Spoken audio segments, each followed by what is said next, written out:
లక్ష్మి వంట వెనుకాల వచ్చే సెల్వం కొంత కాదు.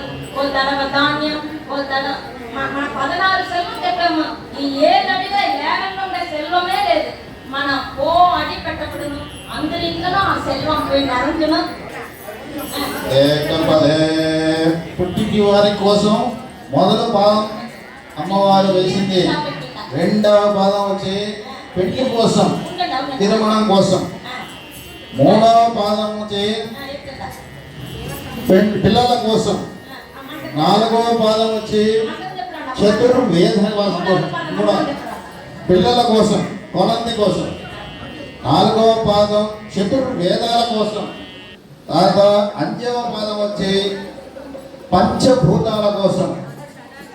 ఆరవ పాదం వచ్చి ఋతువులు సాక్షి కోసం.